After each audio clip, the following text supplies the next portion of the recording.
So let's get this kicked off, and we'll turn it over to Brad, followed by Alex, and then followed by Andrea. Thanks.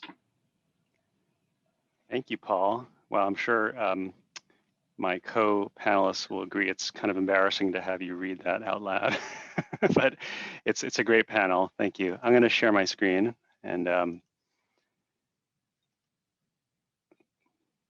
is that working?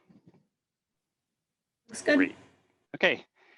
So I'm here today to talk about the work we've been doing at EHDD. We've had some good success with this program. It's an incredibly challenging and rewarding part of it is that it requires the full buy-in of the whole firm. So the credit is really due to our staff as a whole for the success we've had and the hard work that it's taken to get there. So here are our results. We committed to the program of architecture AIA 2030 commitment relatively early in 2012. And we're happy to say we've been able to meet or exceed the targets each year since we started. So this blue, the blue parts of the chart are our performance. And you see the red line stepping up every 5 years.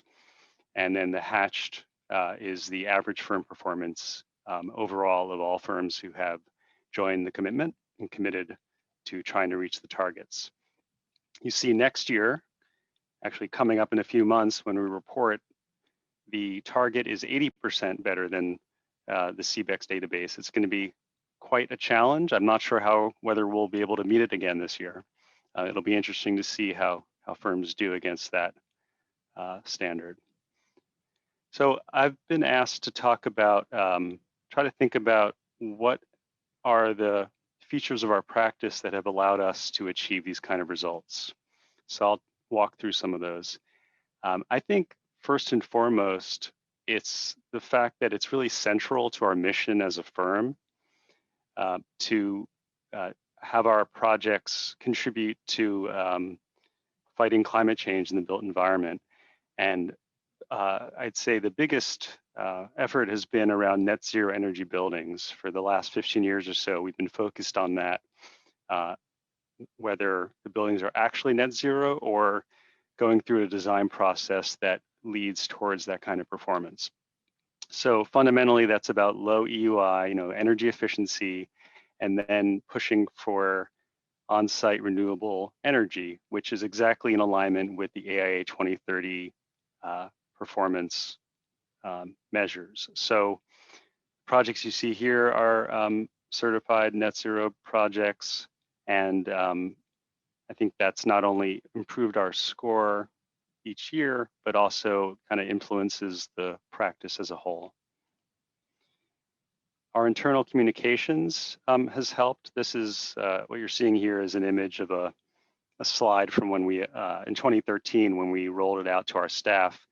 And we see ourselves amongst our peers like Payette and Co. and many others as leaders in this and needing to step up and not only just participate, but try to lead the architecture industry. So you can see that down in the bottom, trying to make it clear to our staff that that is actually our goal, is to be out in front here. The actual process we've used to implement and report and record the data has changed over time, and it's changing again this year with the great new updates to the DDX website. We're really pushing out the responsibilities even more for reporting to each team's, what we call their sustainability champion for each team. So we're hopeful that will actually even improve the kind of accountability that each team feels towards the results. Another key piece is not only internal communication, but making really clear to our project partners, especially energy modelers and mechanical engineers and electrical engineers, that we've committed to this goal and how we expect to use energy modeling in our projects. So you see here a standard scope of services document that we send out to all our collaborators when they're putting their fees together, which is the key moment when they're locking into the kind of modeling they'll do. And fundamentally, it's about doing performance modeling and not just compliance modeling. So doing energy modeling that is trying to be predictive of the actual energy use measured in kBTUs for the building, and not just a percentage better than code standard. So just pulling out some of it, just letting firms know that we're working with, that we're a signatory, and that we are relying on them for the information necessary. Another attribute of our program is the communication and measurement. So we've made it a focus that to communicate this like we're doing today. We built a board in our lobby that you see here that tracks all our active projects, EUI and % better performance, as a way to keep everyone focused and accountable. So on the right, on the top, it is measuring EUI from on the x-axis, and the y-axis is % better performance. And the red line you see there can change as the standard changes. So we'll have to, when we go back to the office, we'll have to move it up to the 80% level. It's been really great as a way to, as a conversation piece and a way to explain the challenge to visitors, and also to keep accountability. Every time you pass by the board, you see where your project is, and you compare yourself to your peers in the office. So the last few years, I'd say we've shifted our practice a bit towards what we're calling climate positive design. It doesn't exactly match up with where the 2030 program has been, but in our understanding, it's really where it's going, which is moving towards a focus on carbon instead of EUI or energy. So there are significant changes when you make that shift. Energy efficiency and measuring EUI is still incredibly important and is kind of the fundamental of the process, but really looking at carbon both on the embodied and operational side. Electrification has become increasingly clear as a fundamental strategy, and thinking about how and when you use that electricity. Using decarbonized materials and looking at embodied carbon in the materials we use. And in addition, really focusing on reuse and transformations of the existing building stock as a fundamental strategy in that. Working towards resilience, that's very project specific, and then advocacy. We don't have time for all of us to be sitting on the sidelines. We've been trying to get out there more and help advocate for better policies and codes. So at its core, the commitment we're making as a firm is to explore pathways to true carbon neutrality on each of our projects. We're not saying we'll get there necessarily. We're not saying all our clients are ready to go that far, but we're trying to get the information and make it clear to ourselves at least what it would take. So you can see here 3 variations of options for a project that's just beginning design right now, and trying to put together both operational and embodied carbon emissions together to chart a path towards carbon neutrality. The data here came out of a tool that we built in-house, that we're building in-house currently, called EPIC. And I just want to end with a quick demonstration, discussion of why it's important to us. We have been finding that there is not a great tool that exists for really early project decision, guiding decision making at the earliest phases when the really big decisions are made, like, are we building a new or renovating? Are we going all electric? So this area in here in this diagrammatic chart for where the biggest potential is made. So the EPIC tool, it works at those early stages, and it can integrate with great tools that require a BIM model and more information later, like Tally or EC3 or others. So quickly, just to show you how we're using it and what it does. The first page is a base case. All you really need to know is your location, number of floors, square footage, your primary structural system of the baseline, the use type, the zip code, which gets the location and climate zone and other factors. And it tells you pretty quickly what your baseline emissions are, both in operational and embodied. Then you move to the main page, which is where you explore the different pathways and play with these toggles to come up with your 30-year cumulative emission chart, targeting the red line dropping down below 0, which would mean you're actually carbon neutral. So let me zoom in one more time here. So you can see the different measures that we currently have. We're still adding more, but some of the fundamental ones that we've seen to be the most impactful on the overall carbon emissions have been building structure reuse, the substitution of lower carbon structural systems such as mass timber for, let's say, concrete and steel. EUI is obviously very important, but the electrification, especially depending on the state you're in and the electricity grid, is a major impact category. And one surprising one, I think, has been on sequestration. I mean, you have to sequester basically to get to carbon neutral. And if you have a site with a lot of area, really looking carefully at your landscaping and what kind of plants and how much you're planting, over time, that really shows up as a major sequestration strategy. So to conclude, currently this is an Excel spreadsheet that we're in a beta phase in-house. Right now we're building a website. So we hope in about 6 months to be able to share it out with the architectural and with the community in general.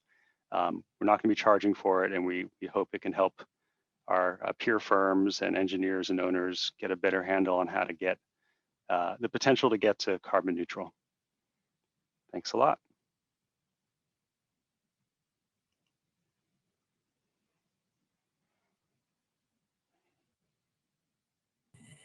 All right, Paul, you want me to just jump right in?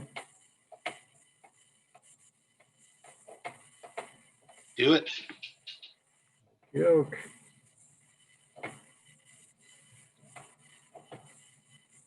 Sharing my screen. Just checking that you guys can see. All Looks right. So thanks, Brad. I mean, just putting it right out there, I think that was really good, and I'm going to want to talk to Brad a little more in more detail about his tools. But I think overall at Co-Architects, we're arguably, and I'm going to put it right out there, we're closer to the sort of average firm performance rather than the high performance that Brad has shown EHDD is at. We're trying. We have a portfolio of very diverse projects, very high intensity uses in healthcare and science and technology and labs. So we're trying to really make sure that we learn all the time. We look at our project individually, and we sort of chip away at it. That we kind of keep moving the needle on every single project as much as we can, and at different scales. That can be in the details, that can be on a more regional level. So I'm just going to run and use a few projects as an example today. Our approach in general has been, to fix targets, to let performance drive design, and to balance the strategies that we implement. And this seems kind of common sense, but I think we're really trying to enforce that in all our projects, make that part of our culture in the office, try and have our staff learn to kind of implement this and find tools on how to implement this. But we found that this is a good building block for us in getting us higher performing buildings overall. We are also a firm that has grown a lot very rapidly. So we are learning all the time. We're catching up. We feel like we've now just wrapped our head around, getting good EUI performance and what that means. And now, we're learning about making sure that we do the right things as Brad showed on the carbon front. So we're learning all the time. We're having to sort of educate ourselves, and it takes time. And I think that's okay. I think it's as long as everybody sort of keeps working at it, we think that's okay. So I'm just going to use 3 quick projects that just sort of illustrate a little bit of our approach. This is a project out in Pomona, just 30 miles, 40 miles from LA. Student services building, so it's mainly office building, but just generally, this was a building that had really no energy target. For a while, there was sort of a university target in the CSU system that the building needed to achieve an EUI of 40 or less. But as we started the project, that was taken off the table by the client. And instead of letting sort of that drive us, we actually implemented and enforced that EUI target and kept it. And we said, this is the right thing to do. We owe the client a building that can perform in this way. And so it was almost more a self-imposed target that we just set on this building. This was a building that was started in 2010. It was $60 million in 2010 dollars. We finally got it done in 2018. It took 8 years. It went on hold a couple of times. But we also felt very strongly that even a state school should be getting good architecture and high performing architecture. It doesn't matter whether it's privately owned, whether it's commercial. We should be able to perform at a high level for even limited budgets and sort of for everybody. So the main driver here was since the interior loads were somewhat controllable as an office building, the main driver here was passive. So the idea was really a big umbrella. It's hot in Pomona, so we provided a lot of shade and placed a building underneath. We also were building on a 1,000-car parking lot, so it was roughly a 10, 12 acre site. So we replanted about 8 acres of that. So just moving on. So like I said, the idea was to shade the building, basically create an umbrella, create a walkway through the building that has some perforated elements that also create amenity spaces for the university. And as I mentioned, sort of initially university mandated 40 EUI, sort of Department of Energy was roughly in the 58 to 60. And then right now our predicted, was set at 31 with the help of some renewables. And we've just only gotten the first data from all the meters on site. So we're kind of crunching those numbers to see how then the measured EUI compares. We have to educate ourselves on using a lot of tools to make sure that we weave performance and sustainability into the design process at all times. Sometimes it has a tendency to become this parallel track. And we're really trying hard to make sure we educate our staff. We leverage younger staff that has this facility with new tools and technology to actually use those tools. And so we're using all sorts of tools to analyze solar heat gains and daylighting and glare and things like that actually in-house. At the same time, given that this was a roof that was the main performance driver, one thing we also did is we aligned the energy, the cost model, at the beginning with the energy model in essence, and allocated more building dollars to a roof and took those dollars out of interior spaces, some of the structure and some of the vertical walls. So we actually started with aligning also a cost model to support the concept. Working with a fabricator also helped reduce weight. All of the roof panels were sort of prefabricated, coils arrived, run through machines. They are cut exactly to length. There was very, very little waste on that roof material. So that was just a side note of using technology to reduce waste. The next quick project, I just want to jump around a little bit of our project typologies, but looking at healthcare. So that's a little bit of the other extreme, which is very much functionally and interior driven loads through equipment. So there we took a very focused approach at looking at where are the biggest opportunities. Diagnostic and treatment areas, we just colored here in green, very large loads, very large interior loads, very little flexibility. Patient rooms, medium load, more flexibility there to try different things. And then public spaces, cafeterias, et cetera, a greater load to actually cater our strategies to the right place where the most impact is going to occur on the energy front. Also educating ourselves just that, again, hospitals are interior load driven. The climate, this is in San Diego, has less of an impact compared to people, equipment, communications, et cetera, everything that happens inside a hospital. So we did a lot of analysis on comfort, and we implemented here an active chill beam actually system in the patient rooms compared to an all air system, which is more traditional. But we really carefully have to look at the patient, the impact of velocity of the air, that's the top diagrams, and then the impact obviously on temperature on the bottom diagrams. So again, using analysis to inform the design, inform the system performance. And this one was really one about sort of chipping away at it in small increments. I mean, we had a lot of system strategies on this project that provided small increments of increased performance that included exterior shading, the chilled beams, high performance air systems, LED lighting systems, but then also something a little bit more out there, not good for carbon, but trigeneration, because that uses natural gas to just generate electricity and heating and cooling.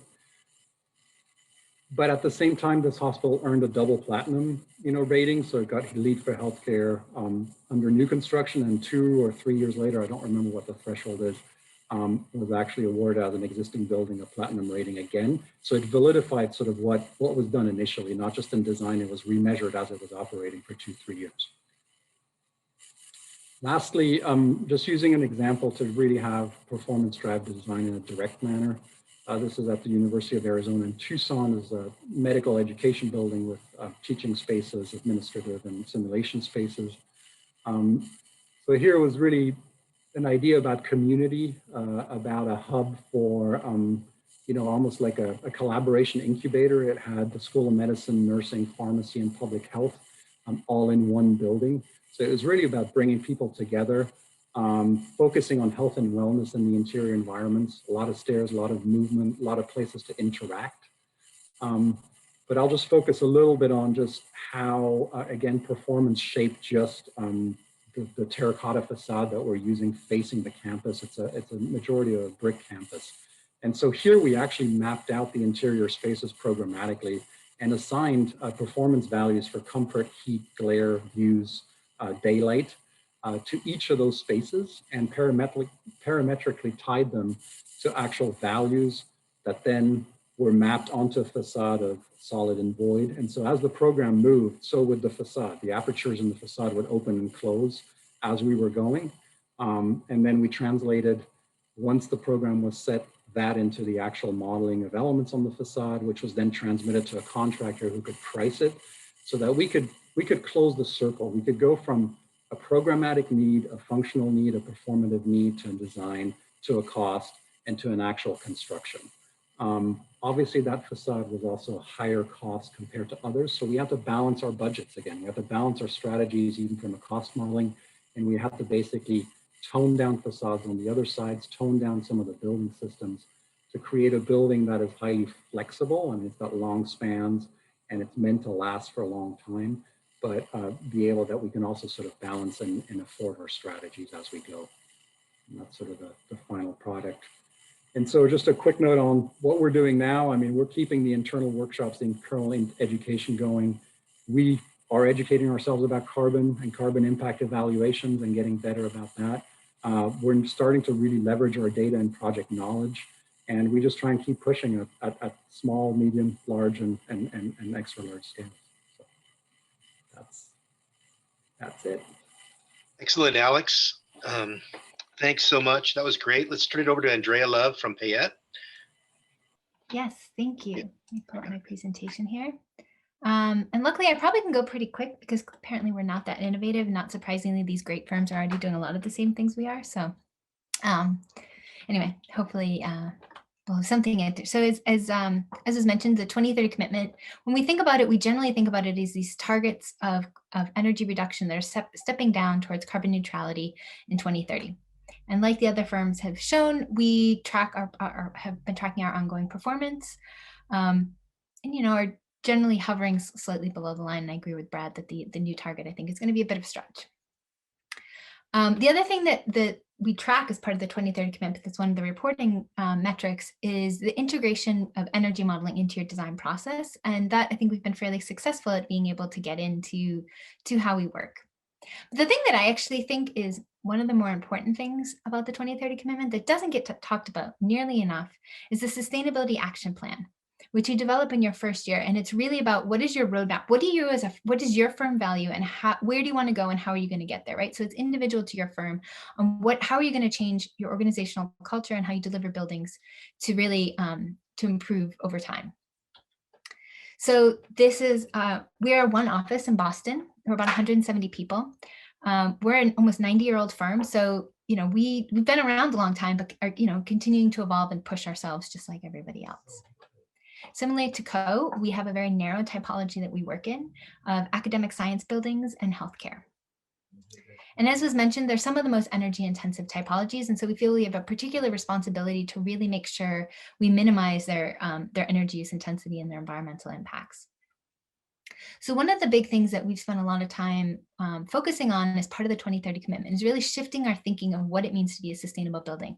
So rather than being, okay, a sustainable building, we put PV panels and sunshades on, I know there's kind of these icons of sustainability without really thinking about what may be really driving energy usage and what's important, but thinking about them as a system and kind of an overall integrated system, and really about the performance, right? So shifting this discussion about the energy use intensity as opposed to just the sustainable building is the one that has these three things that we put on. So as Brad mentioned, it's really been about integrating that into all of our work and how we talk about our projects. So it's on our website, we have an alcove for each project in our office. This is our office back when we used to be in it and not wear masks and fun things like that. And you can kind of see up in the corner here, we have a posting of what the energy use intensity is of every project and how that compares to the 2030 commitment. Similar to Brad's wall, it really starts, because we work in a very narrow typology, we have a lot of projects that are very similar. And so we'll be like, well, why is this one a little lower? What are they doing, right? And so it starts a lot of great dialogue around why the projects may be where they are, and also create a nice little friendly competition. And really, similarly to, as was mentioned previously, we try to put the reporting and the kind of understanding on it in the project team, right? So I don't do the reporting every year. The project manager for each team reports on their project. They're expected to know, just like the financial performance, they know how they're doing towards the 2030 commitment and kind of input that information into the DDX for us. We also try to take that data and leverage it to make smarter decisions. So now we have all this data, what do we do with it? So one of the things that we started to do is start to look at, for example, again, because we work in a narrow typology, we can say, well, we tend to work with a lot of similar engineers, for example, in labs. For the ones that we've worked multiple on, right? Because each project could maybe have a reason why it performs the way it does. But if you have 3 or 4, you can start to kind of compare between the two. And the interesting thing was that we found actually that there's a difference between the engineers that we're choosing with. And previously, 4 or 5 years ago, we were actually doing most of our work with firm A, and has really shifted us to now working more with firm D, right? So we can make more smarter and more informed decisions. And a lot of the way I try to think about kind of transforming our culture is there's this model from a researcher named Brian Fogg, who he's this behavior model of if you want to get a certain behavior, it's about the motivation to do it, the ability, and then a trigger, right? So you need to make it, if it's hard to do, there has to be a high motivation. And if it's easy to do, then the motivation doesn't need to be as high. But how can we kind of change those thresholds so that we can make what the behavior that we want to see in terms of integration of sustainability into our projects easier? So as was mentioned, we do a lot of integrated design from the beginning so that we can understand as we're making design decisions, how even simple things like an overhang or a sill might start to impact, the occupant comfort and the glare, the quality of the space in the daylight, the costs of the peak loads, and the overall energy use intensity. So we can make these informed decisions that are balanced. And the integration isn't just in trying to make informed decisions, but it's also understanding how when we optimize, say, a sun shading system, that output of those models is then fed to the engineers who can use that to right-size the mechanical system. So for this project at Northeastern University, we had a lot of back and forth where we really iterated. It's a southwest facing facade, get a lot of solar load. So it was really being driven by the solar load. And we had this sun shading system that we integrated back and forth that reduced the peak load by about 70%.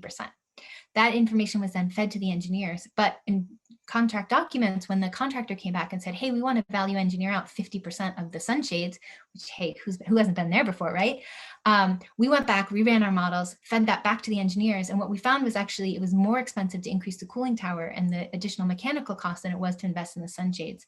So I would agree a bit with Alex that sometimes we invest more in certain systems, but we don't do it for a larger budget. We do it within the same budget. And it's shifting those costs and really being able to think about things in an integrated way really allows us to leverage the highest and best use of that budget. And it's really about making the architecture sort of about the performance, right? Embracing it. This is a project that we did at Amherst College. And it sits sort of at the bottom of a hill. So the remainder of the campus is uphill. So this is very prominent roofscape, which has this kind of sculptural element to it. But it's really an integrated performance element of the project where it supports a north-facing skylight, a south-facing PV panel. It captures our kind of radiant cooling and convective panel and integrates into the overall performance of the system. So that it becomes a fundamental part of how the building is able to get to a 78% reduction in energy use intensity, but also a beautiful sculptural element for the space, right? So that the architecture and the performance become intertwined and they're one and the same. One of the things that we spend a lot of time trying to do is to enable, right, to get over that inability to incorporate information. So one of the things that we found was challenging when trying to incorporate embodied carbon information was that Tally and a lot of the tools that existed really fit towards the end of the design process, but not early on. We're usually in Rhino and other tools early on. And we make a lot of decisions on materiality early before we're into the Rhino model and what is the facade made out of and all things like that. So what we did was we have an online tool, anyone's welcome to go and use it, but we generated it because we needed it. And it allows you to start to select different facade systems and understand and compare early in the design process, the different life cycle impact of them. You can put in some simple square footages of different, combining them and just understand whether or not these different decisions make a big difference, a little bit difference in embodied carbon so that we can incorporate this early in design. And this starts to play out in our projects, right? So we're able to make simple decisions like switching from a typical traditional curtain wall to, say, a timber curtain wall, which reduces the embodied carbon in half. It also actually saves embodied carbon because it has a better U value. So we're able to eliminate the perimeter heat, which saves additional embodied carbon as well as energy by not having that added mechanical system. And then because of the particular orientation of this facade, which is northeast, the deeper mullion that were provided by the mass timber, the timber curtain wall actually shaded off the glare that we were going to see in the early morning hours.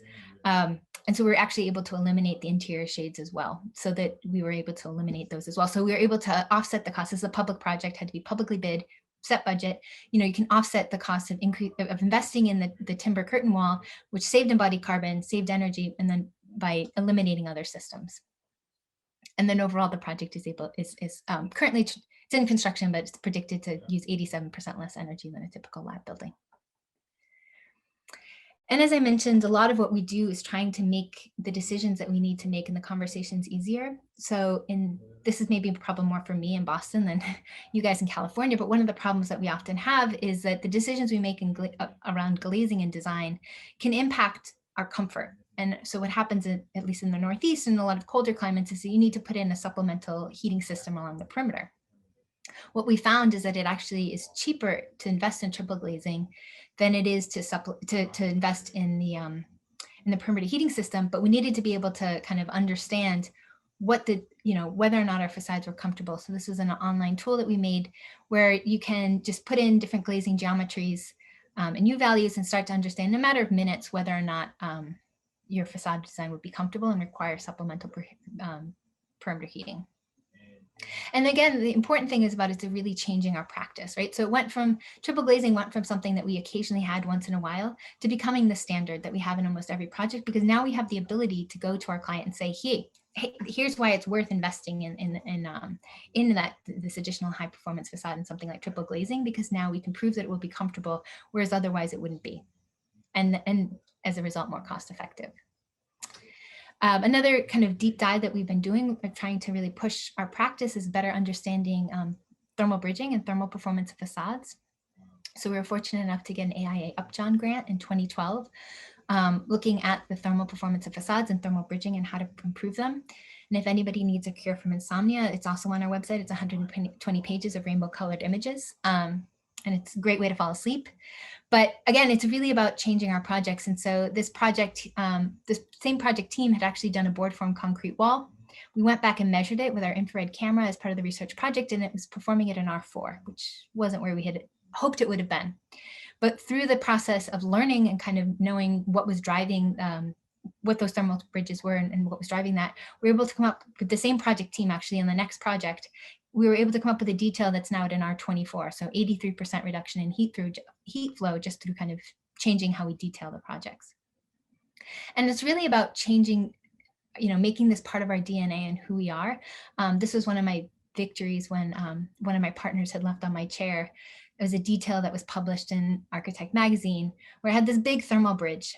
And he marked it up with this thermal homicide notes and wanted me to write a letter to an editor because he was so aghast that they would publish such a detail. When meanwhile, this is a detail we probably would have done ourselves 2 or 3 years ago. But it really shows how once you start to internalize it and make it part of our DNA, it really becomes second nature.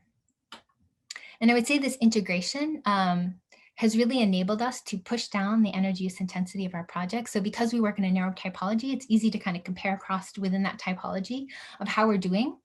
And there's 2 interesting inflection points in this. So this is just our lab buildings over the last 10+ years. And the first is sort of an innovation in how we design, sort of how we program and sort of some of the things that go into a lab building that I'm happy to nerd out with anyone that wants to talk about. But the second one I actually think is more interesting because if you asked anyone, we haven't really changed what we were designing, we just changed how we were designing. So it's when we signed the 2030 commitment and really started investing and thinking about energy and building performance so that each project could learn from the previous project and continue to push down further and kind of continuing to improve and integrate better in performance into our design process so that now on average we use over, our lab buildings use over 2/3 less energy than they did just 10 years ago.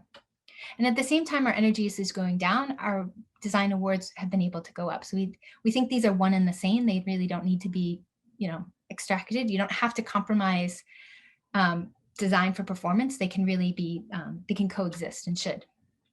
And this is why we were fortunate enough to win 4 AIA Top 10 awards in 4 years. And we were recognized with the Firm of the Year award in 2019 for our focus on the fusion of design and performance. And that's all I have. Awesome, Andrea, as always. I'll just go to you first. There's a number of questions about what software were you guys using when you were retracting that overhang and it was changing the thermal break. Some instructors from Cal Poly who I know are asking, and other people have a common question about that. For me? Yeah. Yeah. Which software were you using? So we mostly use the bugs, Ladybug, Honeybee, as parametric tools, which I think, and I saw Alex's diagrams as well. It seems like you guys use as well. And so the nice thing is you can set them up to really, I feel like we've talked about parametric design in the industry for a long time, but it's often been used for form finding and kind of, how, what the building might look like without really integrating in. And one of the things that I think we have the power to do now is actually run these parametric models. So you can actually model the whole entire design space of all the options you might be currently choosing between. And then, you set it up to run overnight. And then there are different softwares that allow you to add, or websites that allow you to aggregate it together. For a while, we were creating our own custom one, and then we participated in a hackathon. We convinced a group of other people to help us create one that's called the Design Explorer Lite.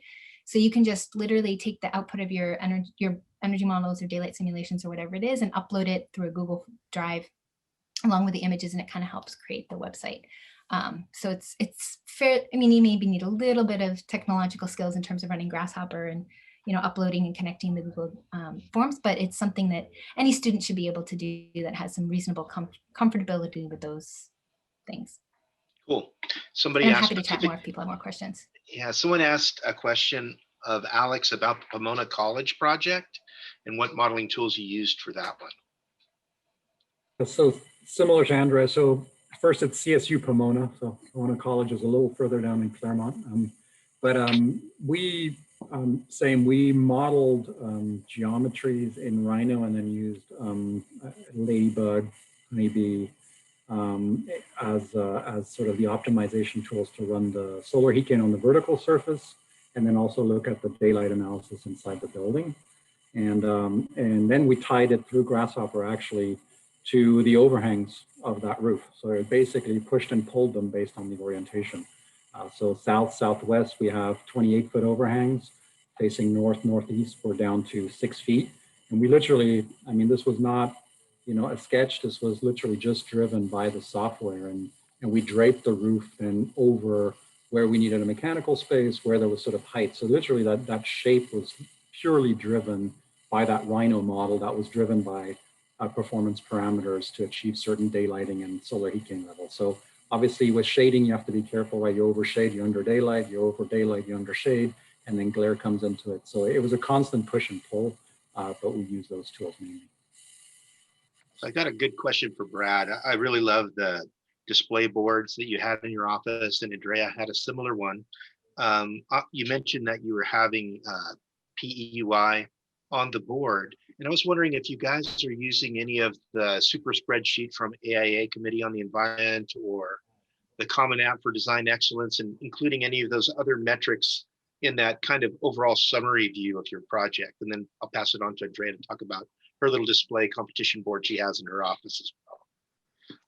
Yeah, so that board, no, that the board is solely focused on EUI and how much better it is than the baseline, the AIA 2030 baseline.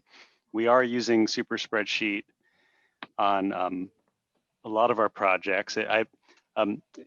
But you know, I'll caution you. A funny story I'll share is that we had an architect. He came to me really excited. He's like, "This is awesome. This isn't that hard to do at all." I'm like, "Oh, awesome. That's great. Let me see." So he showed me the spreadsheet, and there's like the intro section in the first page. He had it all filled out. I'm like, "That's great. What about the other tabs?" He's like, "The other tabs?" You know, so I guess the point being, you know, some people love those kind of spreadsheets, you know, people like Andrea and Alex and me. And then there's like 95% of architects, you know, it's like the last thing they'll get to on their list is to go and fill out all these matrices. So I think it's finding a balance with like what's the right level of metrics to be tracking and asking people to care for. Certainly, if you're going for a code award, filling out that whole spreadsheet is obviously essential and you know, reasonable. So, how about you, Andrea? Yeah, so ours, we've been actually doing it for about 7 or 8 years now, at least. So it was sort of predates the super spreadsheet and a lot of those tools. As I mentioned, we mostly do healthcare, or we just do healthcare and academic science buildings. And so we have very energy intensive typologies that don't really, you can't really get a good EUI or reasonably UI from a kind of estimation. And so we, you know, early on, we might have a target that we've set based on benchmarks or other things, and then we'll just change it out when we have the energy model, which is hopefully pretty early in the design. So we just use the energy model data. We have talked recently, about a year ago before we disappeared from the office, of incorporating embodied carbon as part of it and making it an overall carbon metric. So not just operational, but operational embodied carbon, really trying to tie them together more. I mean, I will say, not surprisingly, like I think others in the industry, we're not as sophisticated about embodied carbon. We're getting better about having LCAs, our LCA models, and knowing kind of what it might be per square foot, but we're still a ways away from, I think, having good benchmarks and incorporating in them. But we have talked about trying to at least expand it to include that. So that's the one metric we've talked about doing, that hopefully when we get back into our office regularly and people are walking by them again, we'll be ready to do that. Yeah, I think that's the kind of new area for people to do research and get tools. And I heard a speaker talk from the Toronto area at a USGBC event we had here on the Central Coast, and it blew my mind. Like, I thought I was kind of on top of it, and the guy just made me think, oh, there's a whole nother realm I got to really look into. And Alex mentioned, and you all mentioned, carbon impact of the building, and what tools are you using to measure that? And Brad mentioned the EPIC tool. And Alex, what stuff are you guys using to evaluate the materials that are used and their carbon impact? That's, I think, as I mentioned, we're still in sort of our infancy. So, I mean, just to be frank, we're still relying a lot on consultants to help us out with that, just because we're not there yet with being able to track. And I think also the data about materials, about systems, about things out there is getting better. I think it was lacking somewhat, but I think there's more and more reporting about actually what's involved. At the same time, you know, we try and be aware that, you know, sometimes this stuff is also about metricizing common sense, right? I mean, you know, you think about sort of what it takes to make a steel beam, or, you know, to make concrete or to make glass, and then, you know, the back end on, you know, low-E coated glass that's non-recyclable and all this kind of stuff. I mean, that gives you a pretty quick gut check feeling about, you know, what you're doing on your building. It's funny how we sometimes need to remind ourselves that those things have an impact, but that's part of this conversation, right? It's even thinking about that. It's even working that into the design.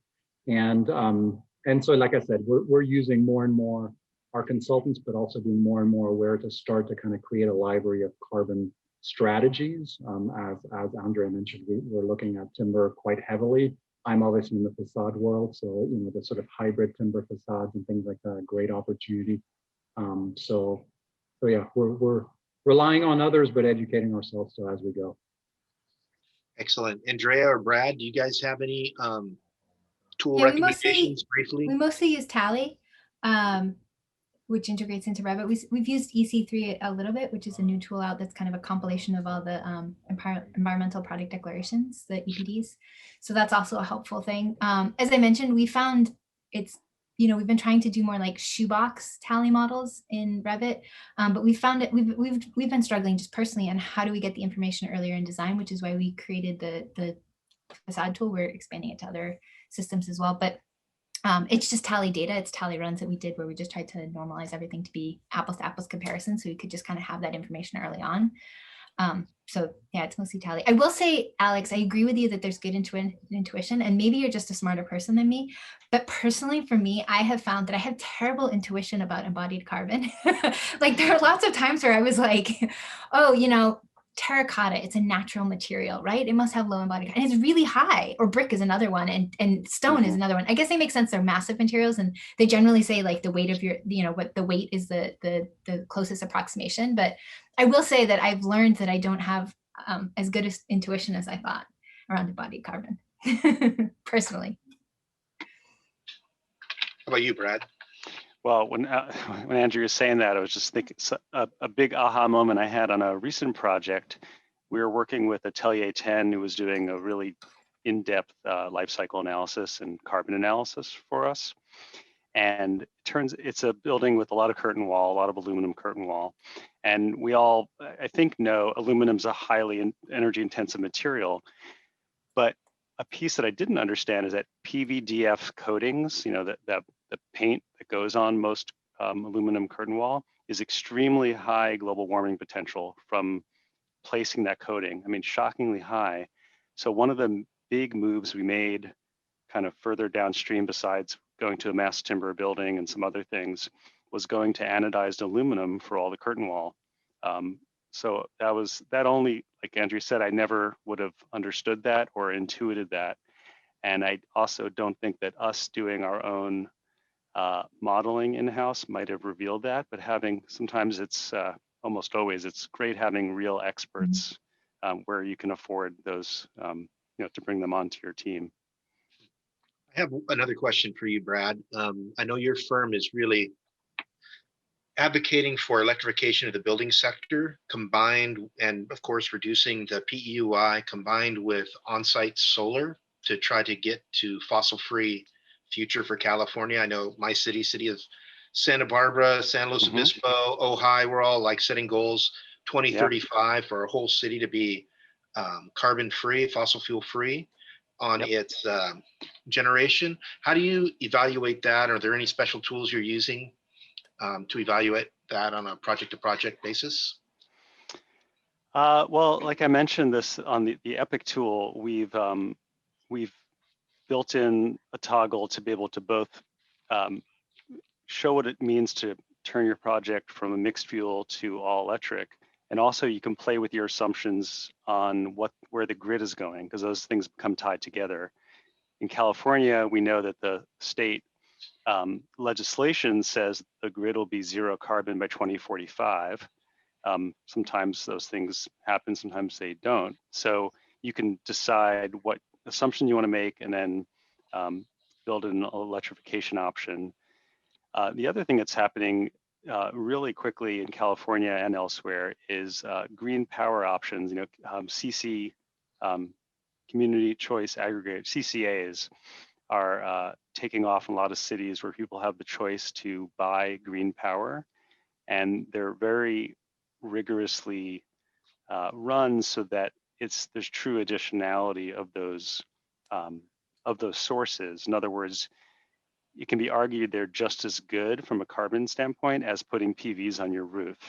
So that's another shift. We still advocate for on-site solar, but the difference between putting on-site solar and signing up for 100% green power is starting to become a little more vague in terms of the actual impact on kind of net carbon emissions. Yeah, I would Right. completely agree with that. We have, like I said, we do hospitals and labs, right? They tend to have a lot of little roof and a lot of energy intensity. So the option of, particularly in the Northeast where it's cold and snowy right now, of generating all the energy on the roof has always been a challenge. But recently we really, we went from a pipe dream of someday we may have net zero projects. So we have 3 net zero hospitals in design right now, and 1 lab actually, where, once you can kind of, we maximize what we can on site, but it's still a small percentage of the overall energy. But then purchasing, high quality renewables that are kind of have additionality, really there's a lot that are readily available that now it's an easy way to kind of to actually get to that net zero for those typologies that seem like we were never really sure how we were going to do it. And now it's like, oh, okay, now we know that path forward. Mm-hmm.